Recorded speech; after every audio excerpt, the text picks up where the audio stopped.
Hey guys, I just wanted to share with you my 4x4 mini album pages I made for the destination swap for Alpha Scrappa Omega hosted by Carla. I was excited when I heard the theme for this swap because I knew instantly what I wanted to do.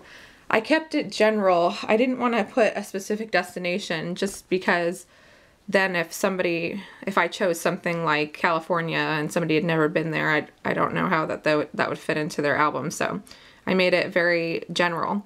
I got excited because I found the perfect pages from Michaels for the background and the side over here to use, and I'll show you how I did it. So on this side, I used this stamp template envelope from Close to My Heart. It's a 3.5 by 2.5 card, and I used the Chow Close to My Heart stamp set that came out with a spring line for most of it. And then a couple stamps here from the Close to My Heart Live Inspired set that I have. So Close to My Heart stamps are my favorite because they just give such a clean image and they're so easy to work with. And here is another one I used. This is their wing set. So you'll see in a minute that I use this stamp right here for the inside. So here is the bird in the corner, and then you have Dream and Journey, Airmail. So it looks like a little envelope. And then I distressed it and inked it up with my foam thingy here and used a little bit of frayed burlap and a little bit of tea dye to give it more of a chocolatey color. And then the red is done with Fired Brick Red. The main stamping here is done with Close to My Heart's chocolate stamp right here.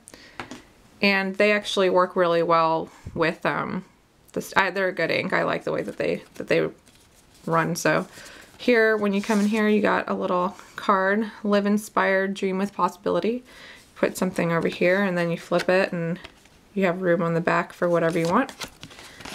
And this is actually an ATC card, so it fit perfectly. And here you go. Here's the map background and expedition here. And this slides right into there. And then when you turn it over, I stamped Explore and inked around the edges. For most of the inking I used, Walnut Stain was a little too dark, so I used frayed burlap, which is actually one of my favorites. And then frayed burlap gives it like a grayish tinge, so then I browned it up with tea dye. And actually I used a little bit of old paper also, but this is a little too orangey, so I didn't use too much of that. When you come in here, you slide this out, and another paper from Michaels that had postcards all over it. And you open this here, and here's the Close to My Heart Chow set passport and Leaning Tower of Pisa, and it says Chow. And then over here it says Find What Brings You Joy and Go There. So you have room to put whatever you want here, a picture there, something on the back, and that slides right into here. So I'm happy with the way that these came out. I think they came out good. I like the vintage look to them. I like the way that they look like something that you'd pull out of an old, I don't know, an old travel album or something. So I hope everybody likes it, and can't wait to get my pages back. So we'll see what everybody came up with. Bye.